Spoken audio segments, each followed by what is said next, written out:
আসসালামু আলাইকুম। আমি ডাক্তার মঞ্জুর মোর্শেদ বলছি, সুদূর ইউএসএ থেকে। আমি একজন বোর্ড সার্টিফাইড কার্ডিওলজিস্ট। আজকে আপনাদের সম্মুখে যে জিনিসটা নিয়ে এসেছি সেটি হচ্ছে যে স্লিপ হাইজিন এবং ইসলামিক সমাধান। আপনি কি রাতে ঘুমাতে যাওয়ার পরেও চোখ বন্ধ করতে পারছেন না? দুর্ভাগ্যবশত অনেকেই আজকাল স্ট্রেস, মোবাইল বা চিন্তার কারণে ঘুম পাচ্ছেন না।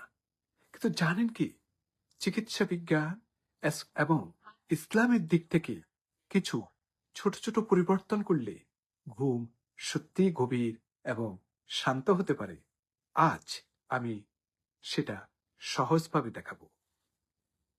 চিকিৎসা বিজ্ঞানে ঘুমের একটা চক্র আছে বলে জানান, যেটাকে আমরা স্লিপ সাইকেল বলে থাকি। আমাদের ঘুম হয় 4-5টা চক্রে। প্রতিটা চক্র প্রায় 90 মিনিট থাকে। এই ডিপ স্লিপ এবং REM sleep, rapid eye movement sleep দরকার, এবং দরকার আমাদের মস্তিষ্ক এবং হৃদয়কে সুস্থ রাখতে। আপনারা জানেন, যদি ঘুম ঠিকমতো না হয়ে থাকে তাহলে স্ট্রেস বেড়ে যায়, উদ্বেগ বেড়ে যায়। হ্যাঁ, আর তারপর মোবাইল স্ক্রিন থেকে যে ব্লু লাইটটা আসে সেটিও আমাদের ঘুমের উপর প্রভাব ফেলে থাকে। এছাড়া আমরা যে বেশি ক্যাফিন খেয়ে থাকি, ভারী খাবার ঘুমানোর আগে খেয়ে থাকি, এগুলিও কিন্তু ঘুমের প্রবলেম করে থাকে। ঘুমের জন্য সহজ টিপস হচ্ছে যে প্রতিদিন আপনি একই টাইমে ঘুমানোর চেষ্টা করবেন। রাতের 1 থেকে 2 ঘন্টা আগে ফোন, কম্পিউটার বন্ধ করে ফেলুন। হালকা ব্যায়াম বা হেঁটে ঘুমের আগে রিল্যাক্সেশন করতে পারেন। ঘুমানোর ঘরটা যাতে একটু ঠান্ডা হয়ে থাকে, একটু শান্ত হয়ে থাকে, যাতে অন্ধকার যেরকম আপনি পছন্দ করেন সেরকম হওয়া বেটার।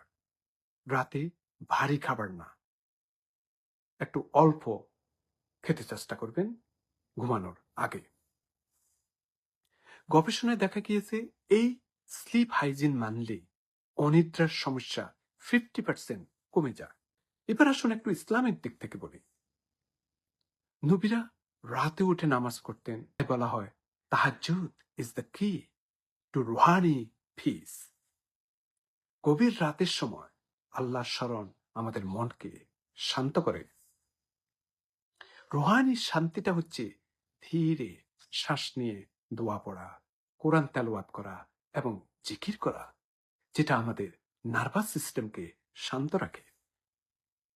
গবেষণায় দেখা গিয়েছে মেডিটেশন বা মাইন্ডফুলনেস এর মতো প্র্যাকটিস ঘুমের মানকে অনেক উন্নত করে। তাই ইসলাম এবং মডার্ন সায়েন্স একমত যে নিয়মিত যদি আপনি আবাদত করেন এবং মনোযোগপূর্ণ যদি প্র্যাকটিস করেন তাহলে ভালো ঘুম হবে ইনশাল্লাহ। আসুন মেডিকেল এবং ইসলাম একসাথে কি কিছু সংযোগ করে থাকে। স্লিপ হাইজিন এবং তাহাজ্জুদ এই দুটি কিন্তু খুবই ইম্পর্টেন্ট ভূমিকা পালন করে থাকে।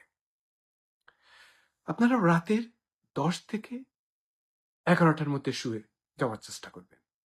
10-15 মিনিটের ছোট ছোট জিকির বা কোরআন তেলাওয়াত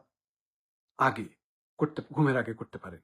এবং মোবাইল ফোন কিংবা কম্পিউটার কিংবা টেলিভিশন দেখা শুয়ে শুয়ে এগুলা থেকে দূরে রাখতে হবে। এরপরে যেটি করতে পারেন স্ট্রেস ম্যানেজমেন্ট। দিনের শেষে হালকা ব্যায়াম, হাঁটাহাঁটি করা, নামাজ বা জিকির করা, এগুলি স্ট্রেস হরমোন কমায় এবং ঘুমকে গভীর করে। সেই সাথে সাথে চেষ্টা এবং তাওয়াক্কুল করতে হবে। ঘুমের সমস্যা থাকলে প্রয়োজনে চিকিৎসকের সাহায্য নিন। এটা ইমানের বিরুদ্ধে নয়। চিকিৎসা হলো আল্লাহর দেওয়া মাধ্যম। মনে রাখবেন, ঘুম শুধু শরীরের প্রয়োজন নয়, এটি আত্মারও প্রয়োজন। মেডিকেল বিজ্ঞান বলে পর্যাপ্ত ঘুম স্বাস্থ্যকে রক্ষা করে, আর ইসলাম বলে তাহাজ্জুদ, দোয়া, আল্লাহ স্মরণ মনকে শান্ত রাখে। আজ থেকে ছোট ছোট পরিবর্তন শুরু করুন। নিয়মিত ঘুমানোর চেষ্টা করুন যাতে আপনার পিসফুল ঘুম হয়ে থাকে। রাতে ফোন বন্ধ করুন। ঘুমের আগে 5 থেকে 10 মিনিট আপনার জিকির করুন। আপনি যদি এই ভিডিওটি উপকারে আসে মনে করেন, তাহলে অন্যের কাছে শেয়ার করুন। হয়তো কারো রাতের শান্তি ফিরে আসবে। আল্লাহ আমাদের সবাইকে সুস্থ ঘুম, শান্ত মন এবং শক্ত ঈমান দান করুন। আমিন। আজ এই পর্যন্ত। আরেকটা ভিডিও নিয়ে আপনাদের সম্মুখে আবার আসবো। আল্লাহ হাফেজ।